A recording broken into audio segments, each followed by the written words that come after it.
9강에 사실 3점이 제일 중요한데 그래도 나머지 문제도 풀어드리겠습니다.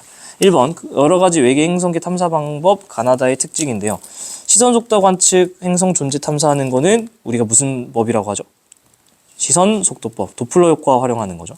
별의 밝기가 주기적으로 어두워지는 거, 이거 뭐를 활용하는 거예요? 식현상 활용하는 거죠. 그리고 코로나 그래프, 이것 때문에 많이들 물어보시는데 코로나 그래프가 뭐냐? 코로나 그래프 사실 이거를 교육과정에서 물어봐도 되는지 모르겠어요. 태양이 있을 때, 태양이 이렇게 있을 때 태양을 이렇게 싹 가려주면은 그 주변에 있는 요르르 일렁거리는 걸 볼 수 있거든요. 얘가 코로나예요.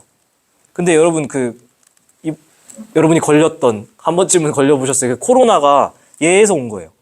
왜 이게 코로나냐면 그 코로나 병원균이 이런 식으로 생겼어요. 그 태양의 어떤 일렁이는 요 모습처럼 생겨서 거기서 이름을 따와서 코로나에다가 19년도에 이제 퍼졌으니까 코로나19 이렇게 얘기를 한 건데 어쨌든 간에 얘를 통해서 중심별을 가리고 행성을 사실 이거지 포인트는 직접 촬영한다니까 우리가 배운 건 사실 직접 관측법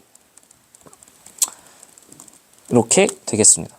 가에서 별의 시선 속도 변화는 행성의 반지름이 클수록 큰가요? 사실 아무 관련이 없는 두 개를 연결을 해놨죠. 별의 시선 속도 변화는 언제 커질까? 행성이 뭐가 클 때? 질량이 커서 마구 흔들어 줘야지 그 변화가 커지잖아요. 근데 100번 양보해서 공전 속도가 클수록 뭐 이런 식으로 썼으면 내가 알겠는데 질량이 커져야 많이 흔드니까 우리 교육과정 내에서는 질량이라고 대답하는 게 제일 예쁠 것 같고요. 나는 미세 중력 렌즈 현상인가요? 아니요, 식현상이요. 다에서는 적외선 파장? 제가 이거 알고 있어야 된다 그랬죠. 직접 관측은 무슨 파장 쓴다? 적외선.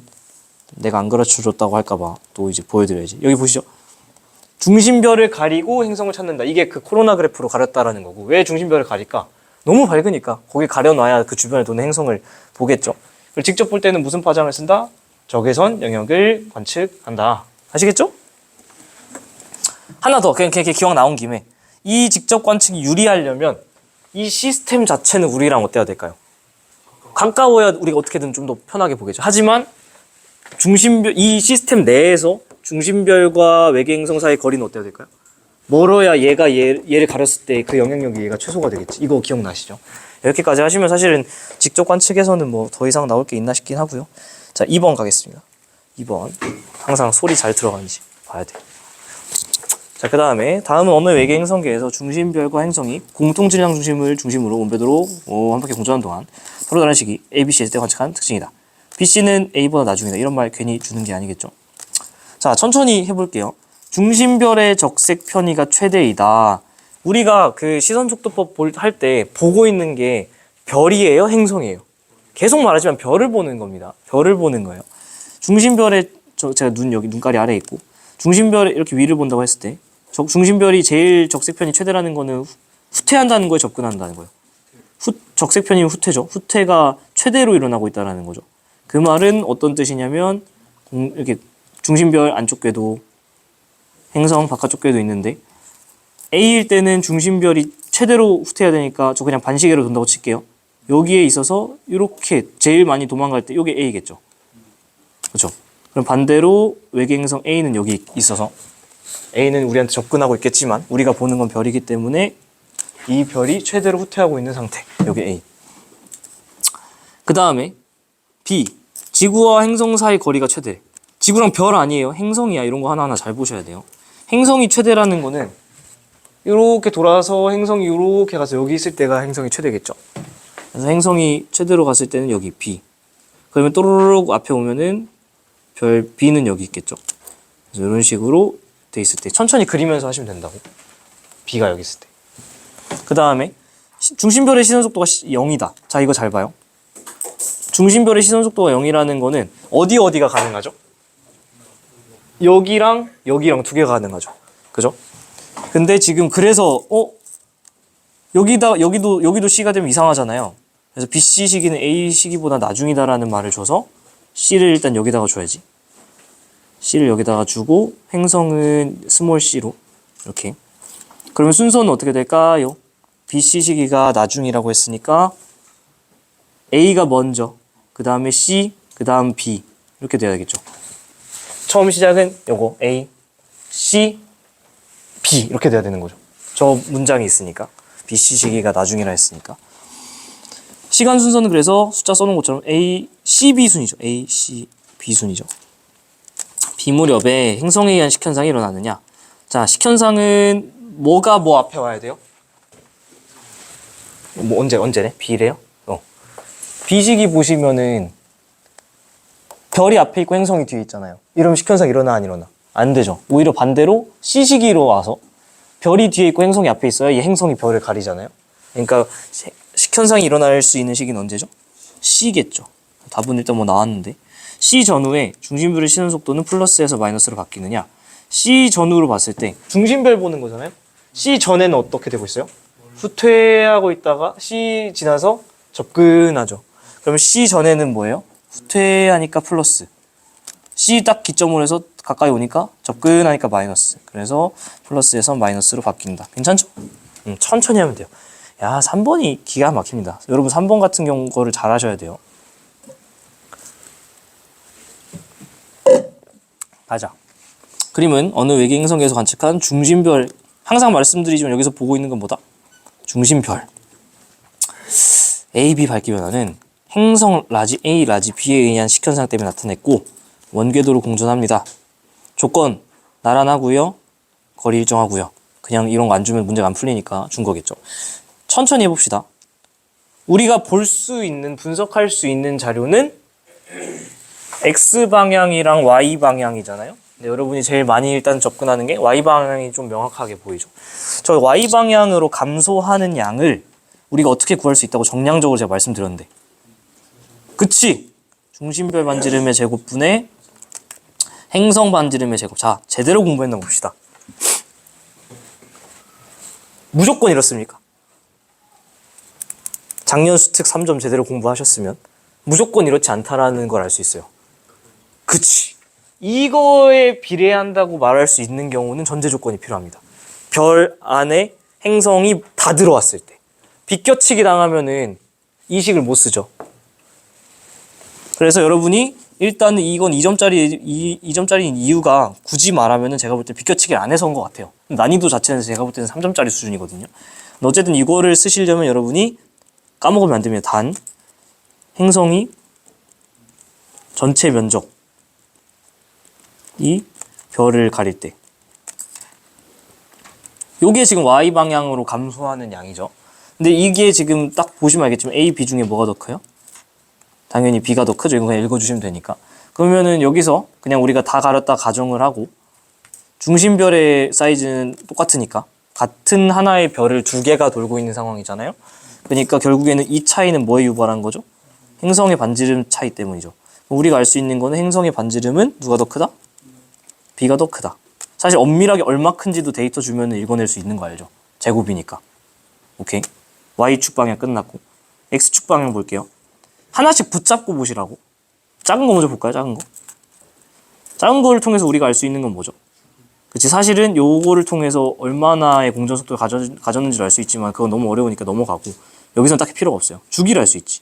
딱 이게 끝날 때, 딱 이게 끝날 때까지가 여긴 T, 여긴 4T죠. 주기 얼마죠? T부터 4T까지니까 3T. 주기 잡을 때 여러분 그냥 아무 때나 똑같은 데만 잡고 하시면 돼요. B는요?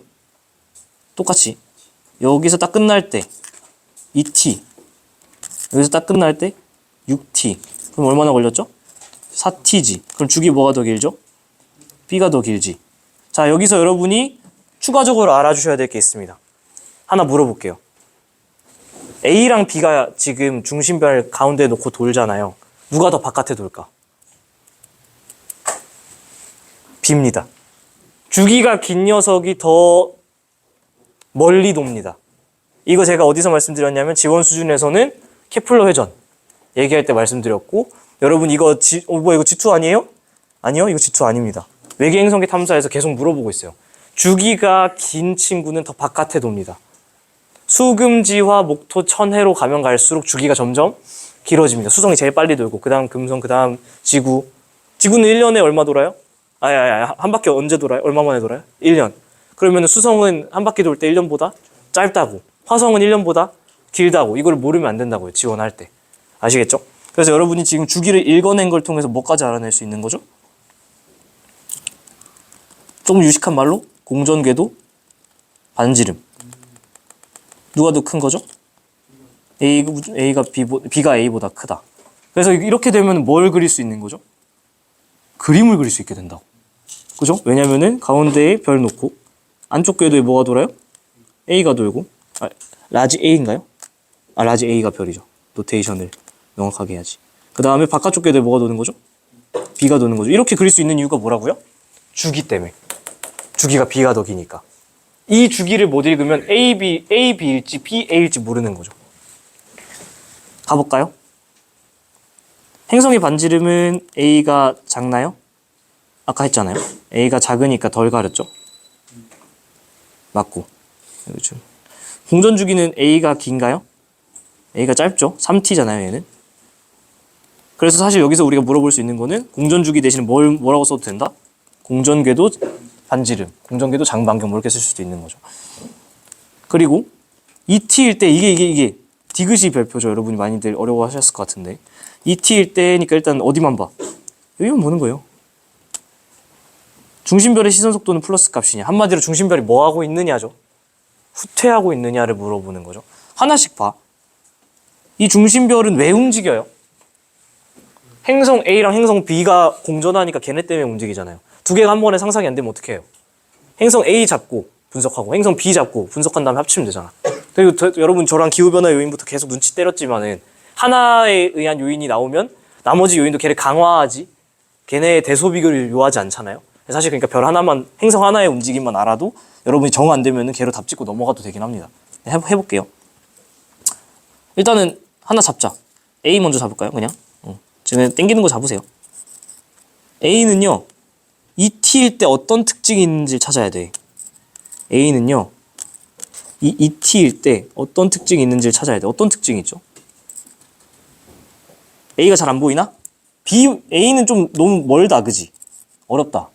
B 먼저 할까요? B는 어때요? 이게 지금 식현상이 막 일어나는 거잖아요. 식현상이 딱 끝났지. 그러니까 B는 좀 깔끔해. B는요 색깔을 좀 잘 써드릴게요. B는 라지 B죠. 식현상 직후죠. 저 T2, ET일 때. 괜찮아요? 그러면 봐봐. 여러분이 만약에 정 안 되면 A를 모르겠으면 이렇게 해보라고. 우리 아래서 그냥 본다고 칠게요. 식현상 직후면은 위치관계가 어떻게 돼야 될까요? B 행성이 별을 가려야 되잖아. 그러니까 B가 여기 있어야 되는 거 아니에요? 그래서 B 행성이 여기에 있어줘야 우리가 아래서 볼 때 얘를 딱 가리겠죠. 됐어요? 그리고 그냥 저는 그냥 항상 반시계로 둔다 가정을 하는데 상관없어요. 시계로 두든 반시계로 두든 여러분은 편한 대로 하면 돼요. 얘가 그러면 이 직후에 지금 우리가 궁금한 거는 요 상태가 아니라 언제예요?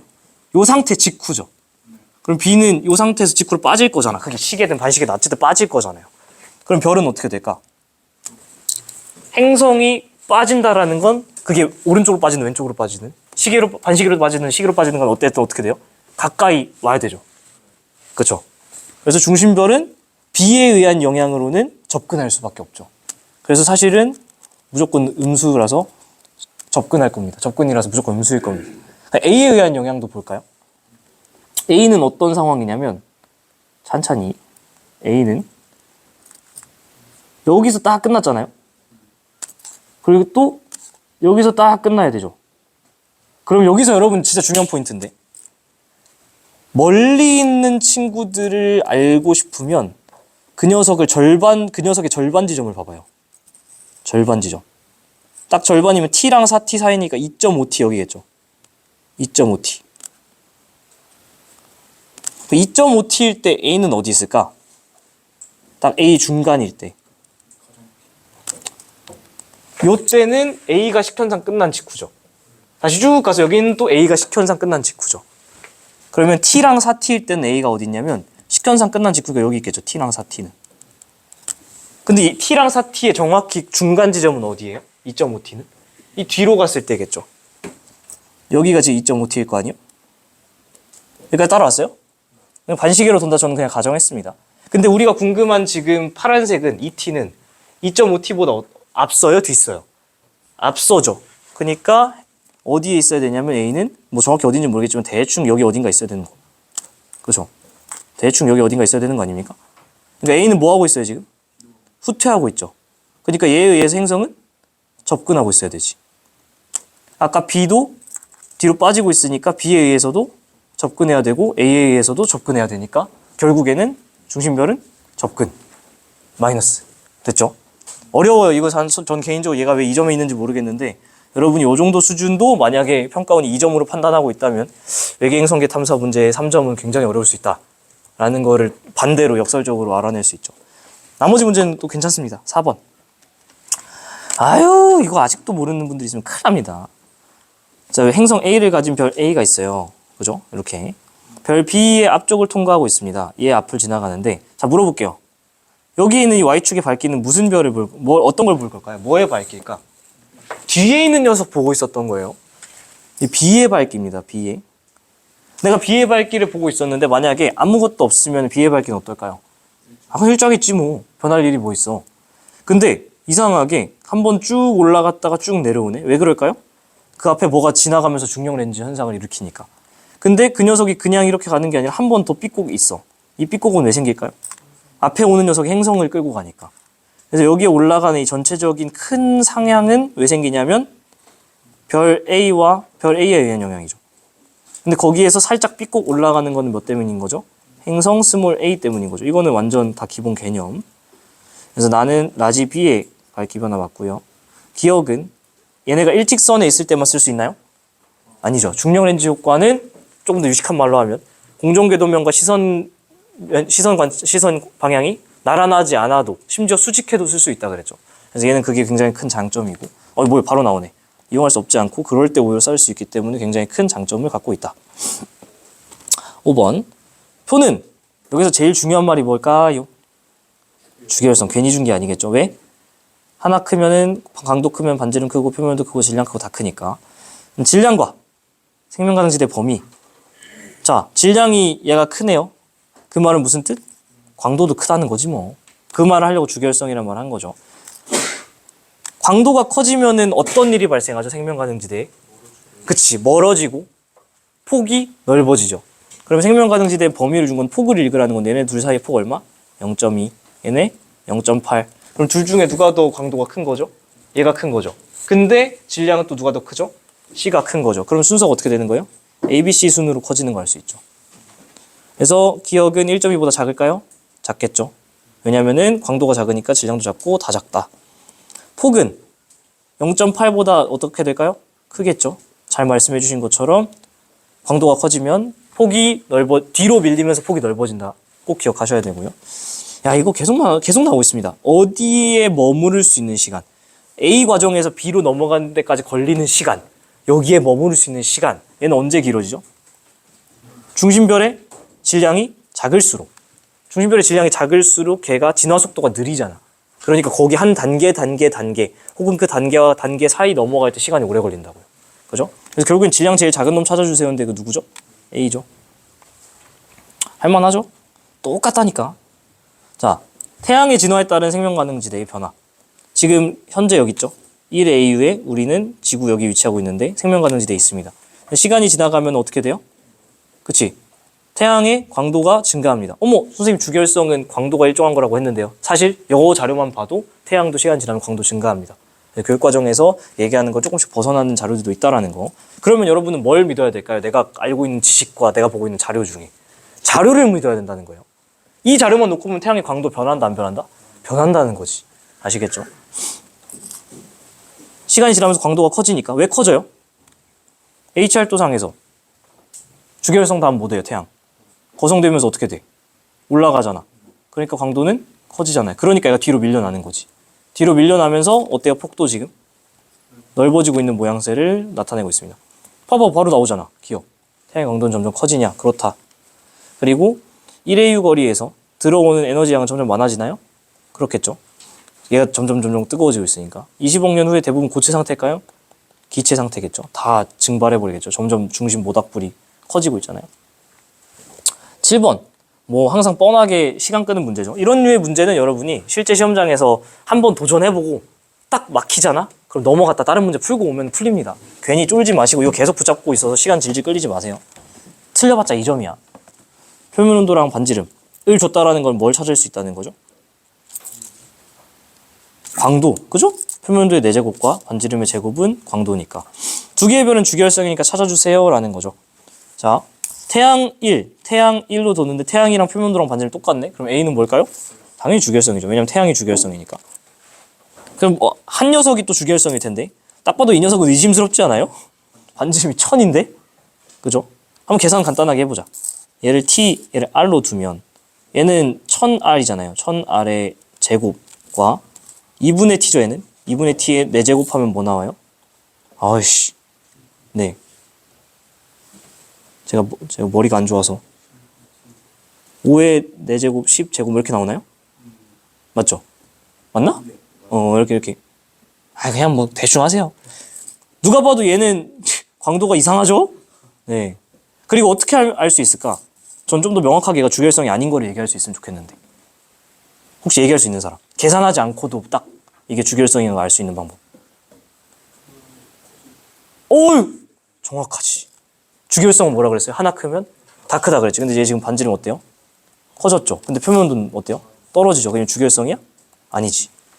그죠? 이렇게 푸는 거 많이 연습했었잖아요. 오케이? 그러면 자연스럽게 얘는 주기율성이 안 되니까 C가 주기율성이 될 거고 소거법에 의해서 B가 뭔지도 안 알려줬네요. 근데 대충 뭘까? 딱 대충 봐도 거성이고 좀 더 엄밀하게 가볼까요? 결국 계산해야 되네. 여러분 머리 저보다 빠르죠? 이거 만보다 커요, 안 커요? 625에 만보다 크죠? 거성과 초거성의 경계 대충 제가 얼마라고 말씀드렸던 거 기억납니까? 만배.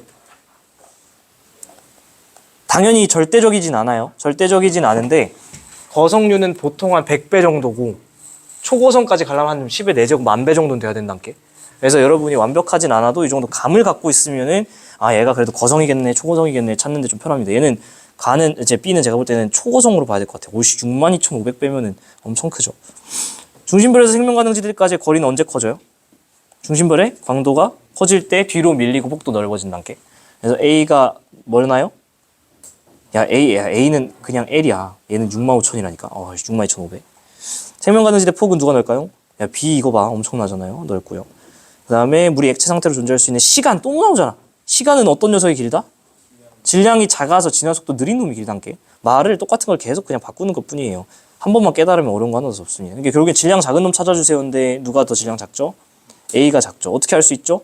둘 다 주기율성인데 표면도 낮고 반지름 작으니까 질량도 작겠지. 똑같은 짓 계속하고 있습니다. 8번 마지막. 태양계랑 글리제 581이라는 행성계 생명가능지대랑 반지름인데요. 지금 어디에 그럼 태양이 있는 걸까? 어디에 별이 있는 거예요? 왼편에 있는 거예요? 오른편에 있는 거예요? 별이 왼편에 있는 거 아닙니까? 왜냐면 별로부터의 거리가 이쪽이 0에 가깝잖아. 그죠? 그래서 별은 여기 있는 거고 이렇게 되면 어떻게 되는 거예요? 별로부터 멀어지는 거죠. 근데 봤더니만 우리가 익숙한 태양 먼저 보세요. 항상 아는 것부터 시작하는 거니까. 1 떨어져 있는 거에 지구 잘 있죠. 근데 얘는 그 생명가능지대가 어때요? 더 앞쪽에 있죠. 그 말은 이 글리제에 있는 별은 광도가 더 낮고 이 생명가능지대 폭도 좀 더 작겠죠. 그죠? 그래서 중심별의 질량은 글리제가 클까요? 아니요. 왜요? 주기율성이라 했으니까. 표면 온도는 글리제 행성 G가 천천히 하면 되지. 글리제 행성 G 어디 있죠? 여기 있네요. 뭐보다? 수성보다 높을 거냐 낮을 거냐? 글리제 행성 G에는 생명가능지대 있으니까 물이 무슨 상태로 존재할까요? 액체. 근데 수성에는 어때요? 생명가능지대보다 더 안쪽에 있으니까 뜨거워 기체로 존재하겠죠. 그러면은 표면 온도는 글리제가 더 낮겠죠? 액체 상태니까. 됐지? 마지막. 동주기자전은 어떤 키워드죠? 질량이 클 때 작을 때. 중심별의 질량이 작을 때가 키워드입니다. 동주기자전은. 그래서 이 가능성이 높은 친구는 E가 높겠느냐. E가 더 가까이 있으니까 더 많이 영향을 받겠죠. 이건 뭐 그냥 쉽게 해주시면 될 것 같고요. 좀 더 엄밀하게 가봐. 행성 중 그러니까 동일한 별이 있을 텐데 거기서 동주기 자전으로 인한 영향을 받으려면 이 별로부터 거리가 좀 가까워야 될 거잖아요. 근데 오씨, 왜 이렇게 알파벳 이상해. E, B, C, G, D, F, 이거 무슨 순서야, 이건 도대체? 어쨌든 간에 얘가 가깝잖아. 얘가 영향을 제일 많이 받겠죠. F는 좀 머니까.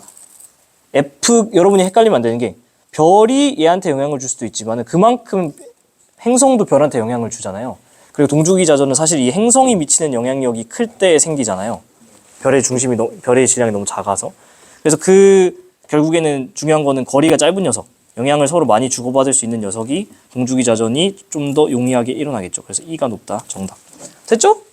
이렇게 해서 9강의 이 점까지 마무리 됐습니다. 굿.